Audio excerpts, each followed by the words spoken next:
Okay, so our next speaker happens to be in the same industry that I'm in, which is kind of in the future of workspace. So this whole conference stuff, non-conference stuff, the innovation festival stuff, is my side hustle, actually. So the future of work is a really important topic, and it's really the one use case that touches everybody. So whether you have, I mean, if you're not interested in NFTs or DeFi, yeah, fine, everybody's got their stuff. But work, everybody does it. So without further ado, the founder and CEO of Brain Trust, Adam Jackson.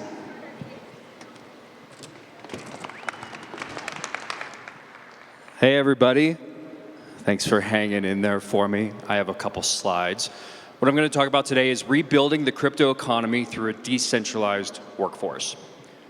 So first of all, who am I? You guys probably don't know who I am. My name's Adam Jackson. I love pain and torture, so I'm a 4-time entrepreneur. Co-founder of a digital asset fund called Cambrian. Also co-founder of a decentralized talent network called Brain Trust. Active investor in the space since probably 2016. And we also make some wine. Every bottle comes with an NFT. You don't need to do the NFT. You could just open it and drink it. But we just bottled that. It's called Asymmetric.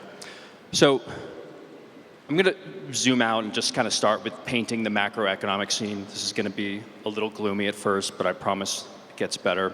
So, right now we have low unemployment, but interest rates are rising, and the Fed has said they're going to keep rising until demand is gone. Housing crash is on the horizon. Is it technically a recession? I don't know, but it's getting painful. So what happens in recessions?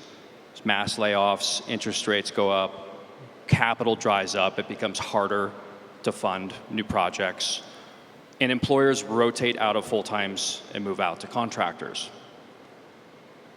Obviously, everybody in this room knows tech and crypto are really taking the brunt of this. There's been almost 300,000 tech layoffs in the last 4 quarters. I was astonished to read there was more layoffs in crypto in January than there were in November when FTX went down. As predicted, big tech is rotating out of full-times and into contractors, and startups are going under because they can't continue to get funding. So it's a tough time. We're at the bottom of the cycle here with tech. So is it a recession? I don't know. We got layoffs, high rates, capital drying up, contractors coming in to sub for full-times. Feels like a recession. Oh, and the regulators are here and they're pissed. So there's bad news, good news here. Bad news, as Joe Lubin was saying, there's this continued lack of clarity. The stablecoin fight is kind of the latest one that's a little bit scary. Regulation via enforcement makes it really hard to run a business.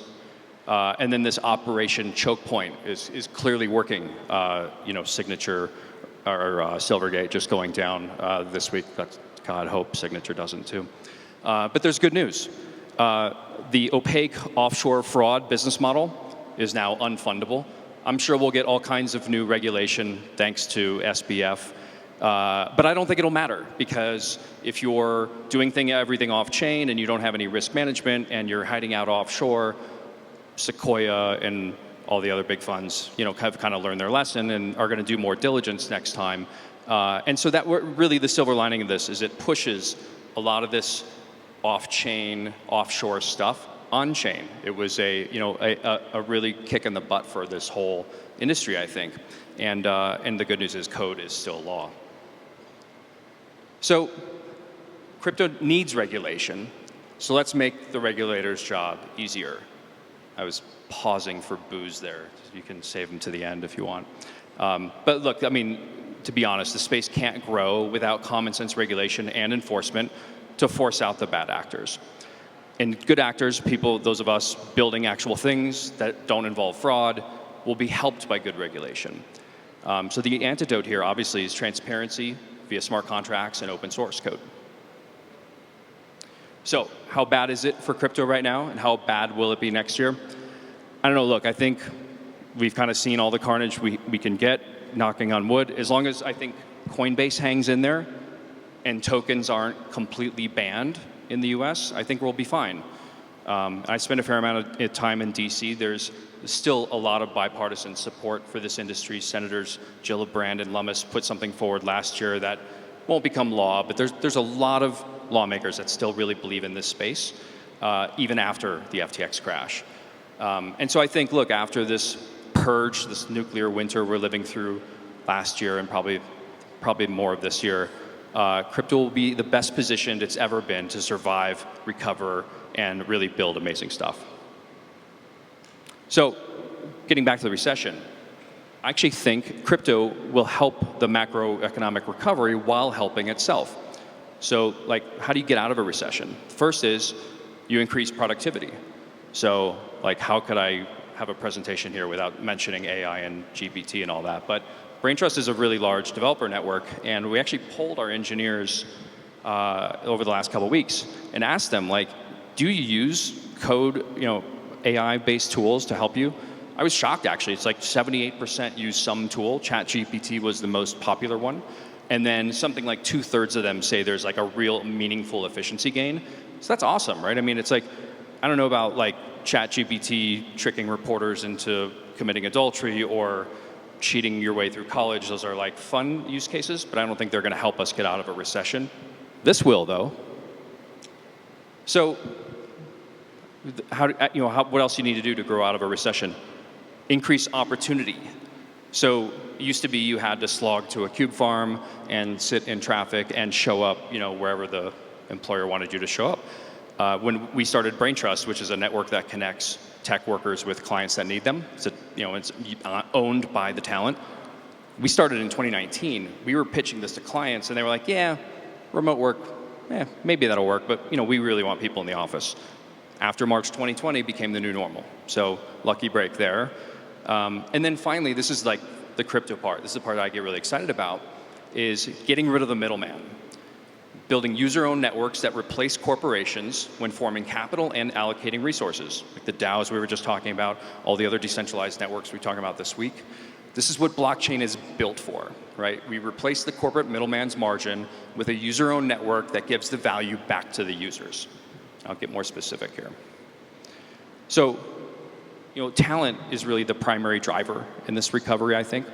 So, kind of just breaking it down like old way, new way. The old way, corporations will warehouse talent and underutilize them while torching them in a cubicle farm. I've been there. Big consulting firms will rent out talent to their clients at a monster markup. I'll just give you like a real set of data points that we've seen at Braintrust is, I can't name the firms, but we'll have a very large bank will come onto Braintrust and say, we need talent. And then we'll have a consulting firm that used to service that bank with, let's say Java developers. And the developers will find out about Braintrust and come over and say wow, that's what the bank is paying them? The actual numbers were, the bank was being charged $425 an hour for Java developers. And the developers were making $75 an hour, but plus healthcare, right, and steady work. So that's quite a spread, right, for just being in a consulting firm. And so that's where a lot of growth Braintrust is seeing is actually those contracts flip over, and then the bank will pay a little bit less, but the developer will get way more. And then there's that healthcare piece too, right? That's important. So we're getting to that. So that's the old way. The new way is decentralized talent networks eating up this margin and connecting these two and getting rid of the middleman. So replace the high-fee middleman with software and smart contracts. Their margin is our opportunity. So Braintrust is a network I work on that does that. Gitcoin is a phenomenal network that connects bounties with people who solve them in a decentralized way. Tiwali is a decentralized network of knowledge workers like accountants. And then the healthcare piece, which if you're American, you know how painful it is to get healthcare as a independent. And I'm standing on Opolis' stage right now, but Braintrust integrated them last year, and it's really popular. So, I like pictures to make things a little simpler. Poor Milton. So the vision here really is what we call kind of unbundling of corporate America. Knowledge workers, and hopefully soon gig workers, will get to leave their corporate jobs, join a user-owned, decentralized talent network, and work when they want, for whom they want, get paid more because that piece the middleman was taking now makes their wages higher, and still get access to great benefits. Brought to you by crypto, not just for scammers anymore. That's all I got. Thanks, guys.